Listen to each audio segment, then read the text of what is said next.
ത്തിലെ വനിതാ ശിഷ്യർക്ക് നൽകിയ ഉപദേശം. 1945 മെയ് 7. ഈശോ ഇപ്പോൾ നസ്രേത്തിലെ വീട്ടിലുണ്ട്. അദ്ദേഹം ആ വൃദ്ധനായ മരപ്പണിക്കാരൻ്റെ ആലയിലാണ് ഇരിക്കുന്നത്. 12 ശിഷ്യന്മാരും മേരിയും ഈശോയോടൊപ്പമുണ്ട്. ജെയിംസിൻ്റെയും യൂദാസിൻ്റെയും അമ്മയായ മേരി, സലോമി, സൂസന്ന, പുതിയ ഒരാളായ മാർത്ത എന്നിവരും കൂടെ തന്നെയുണ്ട്. മാർത്ത വളരെ ദുഃഖിതയായി കാണപ്പെട്ടു. അവളുടെ കണ്ണുകളിൽ നിന്നും കണ്ണുനീരൊഴുകിയ പാട് വ്യക്തമായി കാണാം. മറ്റുള്ളവരുടെ, വിശേഷിച്ചും ദൈവമാതാവിൻ്റെ സാന്നിധ്യം ഉണ്ടായിട്ടും മാർത്ത പരിഭ്രാന്തിയും ഏകാകിയുമായി കാണപ്പെട്ടു. മറ്റുള്ളവരെ അവൾക്ക് പരിചയപ്പെടുത്തി കൊടുക്കുവാനും ദുഃഖത്തിൽ നിന്നും അവളെ മോചിപ്പിക്കാനും മേരി ശ്രമിച്ചു. മാതാവ് അവളെ തലോടി ആശ്വസിപ്പിച്ചു കൊണ്ടിരുന്നുവെങ്കിലും പാവം മാർത്തയുടെ ദുഃഖം കൂടിക്കൂടി വരികയാണ്. അത് മറക്കാനായി മുഖാവരണം താഴ്ത്തിയിട്ടിരുന്ന അവൾ വിങ്ങിപ്പൊട്ടുകയും കരയുകയും ചെയ്തുകൊണ്ടിരുന്നു. യോഹന്നാനും അൽഫേസിൻ്റെയും പുത്രനായ ജെയിംസും ഈശോയുടെ അടുത്തെത്തി. യോഹന്നാൻ പറഞ്ഞു, കർത്താവേ, അവളെ അകത്ത് കാണുന്നില്ല. അവളും ഭർത്താവും കൂടി ഒരു സുഹൃത്തിനെ കാണാൻ പോയിരിക്കുകയാണെന്ന് വേലക്കാർ പറയുന്നു. അവൾ തീർച്ചയായും വളരെ ദുഃഖിതയാണ്. എപ്പോഴായാലും അവൾ വന്ന് അങ്ങയെ കണ്ട് ഉപദേശങ്ങൾ വാങ്ങും. ജെയിംസ് അൽഫേസ് കൂട്ടിച്ചേർത്തു, ശരി തന്നെ. ഞാൻ പ്രതീക്ഷിച്ചതുപോലെ വനിതാ ശിഷ്യകളെല്ലാം ഇവിടെ വന്നു ചേർന്നിട്ടില്ല. എങ്കിലും യോവന്നായ്ക്ക് പകരമായി തിയോഫിലസിൻ്റെ പുത്രിയും ലാസറിൻ്റെ സഹോദരിയുമായ മാർത്ത ഇവിടെ എത്തിയിട്ടുണ്ട്. മാർത്ത ആരാണെന്ന് ശിഷ്യന്മാർക്ക് അറിയാമല്ലോ. എൻ്റെ അമ്മയ്ക്കും മറ്റേ മേരിക്കും അറിയാം. ഒരുപക്ഷെ മക്കൾ പറഞ്ഞ് മാർത്തയെപ്പറ്റി സലോമിയും കേട്ടിട്ടുണ്ടാവും. ഒരു സാധാരണ സ്ത്രീ എന്ന നിലക്ക് ആയിരിക്കുകയില്ല. ദൈവത്തിൻ്റെ ഒരു സൃഷ്ടി എന്ന നിലക്കായിരിക്കും നിങ്ങൾ അവളെപ്പറ്റി കേട്ടിരിക്കുക. മാർത്ത, ഈ നിൽക്കുന്നവരെയൊക്കെ നിനക്കും അറിയാമായിരിക്കുമല്ലോ. അവരെല്ലാം നിന്നെ സഹോദരിയായി കണക്കാക്കുകയും സ്നേഹിക്കുകയും ചെയ്യുന്നു. നീ അവരുടെ സഹോദരിയും മകളുമാണ്. നിനക്ക് അവരുടെ സ്നേഹം അങ്ങേയറ്റം ആവശ്യമുണ്ട്. പ്രിയപ്പെട്ട മാർത്ത, നീ അവരുടെ ഈ സ്നേഹം മനസ്സിലാക്കി സന്തോഷിക്കൂ. ഈ സ്നേഹം ദൈവദത്തമാണ്. ലോകജീവിതത്തിൻ്റെ ദുരിതങ്ങളിൽ ആശ്വാസമരുളാൻ ദൈവം മനുഷ്യന് നൽകിയതാണ്. ശിഷ്യരുടെ അടിത്തറ ഉറപ്പിക്കാൻ, ശിഷ്യത്വത്തെ പരിപൂർണതയിലെത്തിക്കാനുള്ള ചിത്രപ്പണികൾ ചെയ്യാനുള്ള ക്യാൻവാസ് നിങ്ങൾക്ക് തരാൻ തുടങ്ങുന്ന ഈ സന്ദർഭത്തിൽ തന്നെ മാർത്ത, നിന്നെ ഇവിടെ എത്തിച്ചത് ദൈവമാണ്. ഗുരുവിൻ്റെ അനുശാസനവും ഉപദേശവും പിന്തുടരുന്നവരാണ് ശിഷ്യന്മാർ. അതിനാൽ ഇപ്പോഴും വരും നൂറ്റാണ്ടുകളിലും എന്നെ പിന്തുടരുന്നവർ വിശാലാർത്ഥത്തിൽ ശിഷ്യന്മാർ എന്ന് വിളിക്കപ്പെടും. പത്രോസും അന്ത്രയോസും ജെയിംസും യോഹന്നാനും സൈമണും ഫിലിപ്പോസും യൂദാസും ബെർത്തലോമിയോയും തോമസുമൊക്കെ പഠിപ്പിക്കുന്നതനുസരിച്ച് എൻ്റെ ശിഷ്യത്വം സ്വീകരിക്കുന്നവർ പല പേരുകളിൽ അറിയപ്പെടാൻ പാടില്ല. അവരെയെല്ലാം ഒന്നിപ്പിക്കുന്നതിന് ഈ നാമം ഉപകരിക്കും. എൻ്റെ ശിഷ്യന്മാരാവാൻ പോകുന്ന അസംഖ്യം ജനങ്ങളിൽ ആദ്യത്തെയും രണ്ടാമത്തെയും ഘട്ടത്തിലുള്ളവരെ ഞാൻ തിരഞ്ഞെടുത്തു കഴിഞ്ഞു. ഞാൻ വിഭാവനം ചെയ്യുന്ന വരും നൂറ്റാണ്ടുകളിലും ഇതേ പ്രക്രിയ തുടർന്നുകൊണ്ടിരിക്കും. ജെറുസലേം ദേവാലയത്തിലെ പോലെ അതിനു മുമ്പ് മോശയുടെ കാലത്തും ഭൂമിയോളം വിശാലവും ഭൂമി ഉള്ളിടത്തോളം കാലം നിലനിൽക്കുന്നതുമായ എൻ്റെ ദേവാലയത്തിലും മഹാപുരോഹിതനും വൈദികരും പലവിധ സേവനങ്ങൾക്കും കാര്യാലയങ്ങൾക്കും കർത്തവ്യങ്ങൾക്കും വേണ്ടിയുള്ള ശുശ്രൂഷകരും ഗായകരുമൊക്കെ ഉണ്ടാവും. അവിടെ ഉയർന്ന പദവിയിലും താഴ്ന്ന പദവിയിലുമുള്ളവർ ഉണ്ടായിരിക്കുമെങ്കിലും അവർക്കെല്ലാം എൻ്റെ സ്നേഹം ലഭിക്കും. ദേവാലയത്തിൽ ഗാനങ്ങൾ ആലപിക്കുവാനും അധ്യാപനത്തിനും മാത്രമായി നിയോഗിക്കപ്പെട്ടിരുന്ന കന്യകകളെ ഇസ്രായേൽക്കാർ എക്കാലവും അവഗണിച്ചിരുന്നു. അവർക്ക് ഞാൻ പുതിയ സ്ഥാനവും പദവിയും നൽകും. അത് ശരിയോ തെറ്റോ എന്ന് ചർച്ച ചെയ്യേണ്ടതില്ല. ഇസ്രായേൽക്കാരുടെ അടച്ചുകെട്ടിയ മതത്തിലും ദൈവശിക്ഷയുടെ ദിനങ്ങളിലും സ്ത്രീകൾ അസ്വതന്ത്രകളായിരുന്നതിന് ന്യായീകരണമുണ്ട്. പാപത്തിൻ്റെ ഉൽപ്പത്തിക്ക് കാരണമായതുമൂലം എല്ലാവിധ അപമാനവും അവരുടെ മേൽ നിബന്ധിച്ചു. ക്രിസ്തുവിൻ്റെ സാർവത്രിക മതത്തിലും പാപമോചനത്തിൻ്റെ ദിവസങ്ങളിലും ഈ സ്ഥിതിവിശേഷത്തിന് മാറ്റമുണ്ടാവും. എല്ലാ നന്മയും ഒരു സ്ത്രീയിൽ ഒത്തുചേരുകയും അവൾ അത് ലോകത്തിന് കൈമാറുകയും ചെയ്തു. ലോകത്തിൻ്റെ രക്ഷയ്ക്ക് വേണ്ടിയാണ് അങ്ങനെ ചെയ്തത്. അതിനാൽ സ്ത്രീകളുടെ മേൽ ദൈവത്തിന് ഇനി വിദ്വേഷമില്ല. അവർ ഇനി ദൈവത്തിൻ്റെ സഹായികളായിരിക്കും. ദൈവത്തിന് പ്രിയപ്പെട്ട സ്ത്രീയിലൂടെ എല്ലാ സ്ത്രീകൾക്കും അവിടുത്തെ ശിഷ്യത്വം വഹിക്കാൻ കഴിയും. ജനസമൂഹത്തിൻ്റെ ഭാഗമായി മാത്രമല്ല, സ്ഥാനം കുറഞ്ഞ പുരോഹിതകളായിട്ടും പുരോഹിതന്മാരുടെ സഹായികളായിട്ടും അവർക്ക് പ്രവർത്തിക്കാവുന്നതാണ്. ആ നിലക്ക് അവിശ്വാസികളുടെയും വിശ്വാസികളുടെയും ഇടക്ക് അവർക്ക് പ്രവർത്തിക്കാം. ദൈവവചനം കൊണ്ടല്ലെങ്കിൽ എൻ്റെ സ്ത്രീ ശിഷ്യകളിൽ ഒരാളെന്ന നിലയിൽ പരിശുദ്ധമായ പുഞ്ചിരി കൊണ്ട് അവരെ ദൈവത്തിലേക്ക് നയിക്കുവാൻ കഴിയും. പുരുഷന്മാരെ പോലെ എന്നെ അനുഗ്രഹിക്കണമെന്നാണല്ലോ നിങ്ങൾ ആവശ്യപ്പെട്ടിരിക്കുന്നത്. എന്നാൽ എനിക്കിത് വളരെ നിസ്സാരമായ കാര്യമാണ്. നിങ്ങൾ വരികയും ഞാൻ പറയുന്നത് കേൾക്കുകയും അതനുസരിച്ച് പ്രവർത്തിക്കുകയും മാത്രം ചെയ്താൽ മതിയാവും. ഞാൻ നിങ്ങളെ ശുദ്ധീകരിക്കും. നിങ്ങൾക്ക് അതൊരു വലിയ കാര്യമാണ്. എങ്കിലും എനിക്കതത്ര വലിയ കാര്യമെന്ന് പറഞ്ഞുകൂടാ. സർവശക്തനെ പ്രാപിക്കണമെന്നാണ് എൻ്റെ ആഗ്രഹം. ഞാൻ എല്ലാം നൽകിയിരിക്കുന്നു, അതിനാൽ എനിക്കെല്ലാം ആവശ്യമുണ്ട്.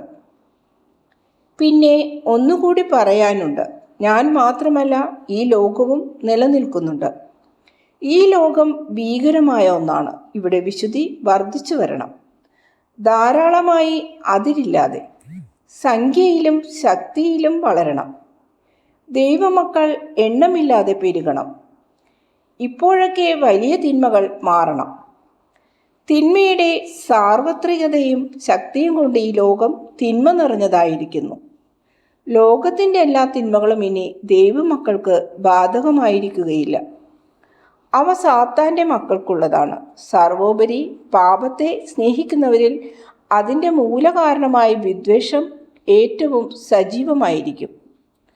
ഈ ലോകം ദ്വേഷിക്കുന്നു. ദ്വേഷിക്കുന്നവർ ഏറ്റവും പരിശുദ്ധമായ കാര്യങ്ങളിൽ പോലും ദുഷ്ടത കാണുന്നു. അഥവാ അവർ കണ്ടില്ലെങ്കിൽ പോലും മറ്റുള്ളവർ ദുഷ്ടത കാണിച്ചു കൊടുക്കാൻ ശ്രമിക്കുന്നു. ഞാൻ എന്തിനു വന്നു എന്ന് ചോദിച്ചാൽ നന്മ ചെയ്യുന്നതിനും രക്ഷ നൽകുന്നതിനും എന്നായിരിക്കുകയില്ല ലോകത്തിൻ്റെ മറുപടി. അത് നൽകുന്ന മറുപടി ഇപ്രകാരമായിരിക്കും: ദുഷിപ്പിക്കുന്നതിനും കവർന്നെടുക്കുന്നതിനും. എന്നെ പിന്തുടരുന്നവരെ പറ്റി ചോദിച്ചാൽ ലോകം നൽകുന്ന മറുപടി ഇതായിരിക്കുകയില്ല: പരിശുദ്ധരാവാൻ വേണ്ടി അവനെ പിന്തുടരുന്ന നിങ്ങൾ ആ പരിശുദ്ധിയിലൂടെ ആ ഗുരുവിനെ സന്തോഷിപ്പിക്കാനാണ് ശ്രമിക്കുന്നത്. എന്നാൽ അത് ഇങ്ങനെയായിരിക്കും മറുപടി നൽകുക: ആ മനുഷ്യൻ വശീകരിച്ചിരിക്കുന്നതിനാലാണ് നിങ്ങൾ അവനെ പിന്തുടരുന്നത്. ലോകം ഇങ്ങനെയാണ്. തിരഞ്ഞെടുക്കപ്പെട്ട വനിതാ ശിഷ്യകൾ, ഭാവിയിലെ വനിതാ ശിഷ്യ കുടുംബത്തിൻ്റെ സ്ഥാപകർ, ദൈവസ്നേഹത്തിൻ്റെ സഹകാരികൾ എന്നീ നിലകളിൽ ലോകത്തിൽ വെളിപ്പെടുത്തും മുമ്പ് നിങ്ങൾ എല്ലാം പരിഗണിക്കേണ്ടതിനായി ഞാൻ പറയുകയാണ്. നിങ്ങൾ സ്വന്തം ഹൃദയങ്ങൾ കയ്യിലെടുത്ത് പിടിച്ച് വികാരവിവശമായ ആ സ്ത്രൈണ ഹൃദയങ്ങളോട് പറയേണ്ടതെന്തെന്നാൽ, നിങ്ങളും നിങ്ങളുടെ ഹൃദയങ്ങളും ഈ ലോകത്തിൻ്റെ വിദ്വേഷത്താൽ, കാപട്യത്താൽ, ക്രൂരതയാൽ അവജ്ഞയും അപഹാസ്യവും തുപ്പലും ചവിട്ടും ഏൽക്കേണ്ടതായി വരും.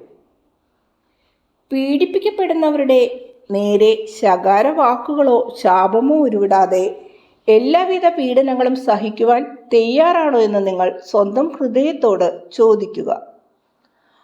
അപവദിക്കുന്നവരുടെ നേരെ യാതൊരുവിധ വിദ്വേഷവുമില്ലാതെ അപവാദം മുഖേന വരുത്തുന്ന സ്വഭാവഹത്യയെ അഭിമുഖീകരിക്കുവാൻ തയ്യാറാണോ എന്ന് അവയോട് ചോദിക്കുക. അസൂയാകലുഷിതമായ ഈ ലോകത്തിൽ സദാ സ്നേഹവും പ്രദർശിപ്പിക്കാൻ കഴിയുമോ എന്ന് നിങ്ങളുടെ ഹൃദയങ്ങളോട് ചോദിക്കുക. കാഞ്ഞിരത്തിൻ്റെ കയ്പിന് പകരമായി മധുരിക്കുന്ന തേൻ നൽകാൻ അവ തയ്യാറാണോ? അജ്ഞത, ശകാരം, അപവാദം എന്നിവയുടെ ഫലമായി എല്ലാവിധ പീഡനങ്ങളും സഹിക്കേണ്ടി വന്നാലും സ്വർഗത്തിലേക്ക് നയിക്കുവാൻ കഴിയുമോ? അമ്മയെന്ന നിലയിലും യുവതികൾ എന്ന നിലയിലും സ്ത്രീകൾ ഈ ജീവകാരുണ്യം കാണിക്കണം. നിങ്ങളുടെ മുൻഗാമികളായ പ്രായമുള്ള സ്ത്രീകളെ നോക്കുക. അവർ ഇപ്പോഴും മാതൃത്വ ഗുണമുള്ളവരാണ്. എങ്കിലും ആത്മീയമായി അവർ നവജാത ശിശുക്കൾ മാത്രമാണ്.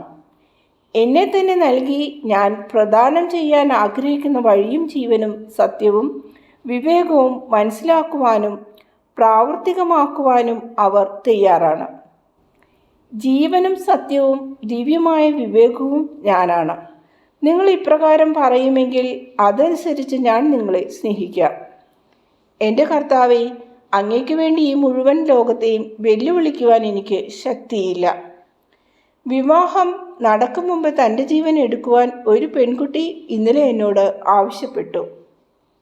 എന്തെന്നാൽ അവൾ എന്നെ സ്നേഹിക്കുന്നു. പൂർണ്ണ ഹൃദയത്തോടെ ദൈവത്തെ സ്നേഹിക്കേണ്ടത് ആവശ്യമാണല്ലോ.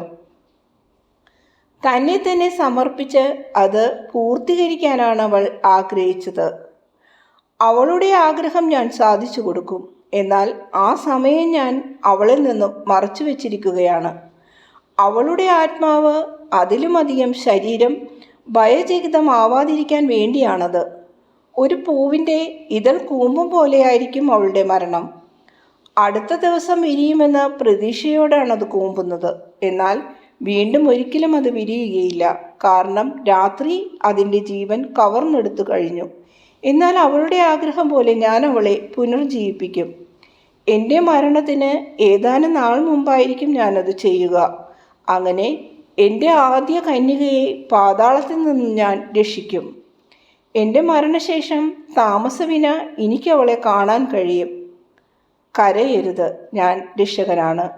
പരിശുദ്ധയായ ആ പെൺകുട്ടി എന്നെ പിന്തുടരണമെന്ന് ആവശ്യപ്പെട്ടിട്ടില്ല. ഞാൻ അത്ഭുതം ചെയ്ത ഉടനെ അവളുടെ കൃതജ്ഞത ഏതാനും ഓശാനങ്ങളിൽ അവൾ ഒതുക്കിയില്ല. അതിനു പകരം അവളും ഒരത്ഭുതം കാണിച്ചു. നിക്ഷേപത്തിന് പലിശ എന്നതുപോലെ ആയിരുന്നു അത്. മാനുഷികമായ നന്ദി പ്രകടനത്തിലും ഉപരിയായി പ്രകൃത്യാതീതമായ ഒന്നാണ് അവൾ കാഴ്ചവെച്ചത്. ഭൗമികമായ ആഗ്രഹത്തിന് പകരം സ്വർഗീയമായ ആഗ്രഹമാണ് അവൾ പ്രകടിപ്പിച്ചത്. മിക്കവാറും എല്ലാവരെയും കാൾ മികച്ച ആത്മീയ പക്വതയാണ് അവൾ പ്രകടമാക്കിയത്. മിക്കവാറും എല്ലാവരെയും കാൾ എന്ന് ഞാൻ പറയാൻ കാരണം ഇപ്പോൾ എന്നെ കേൾക്കുന്നവരിൽ അത്ര തന്നെയോ അതിലധികമോ പക്വത പ്രാപിച്ച ചിലരുണ്ട് എന്നാണ്. എന്നെ പിന്തുടരണമെന്നവൾ ആവശ്യപ്പെട്ടിട്ടില്ല.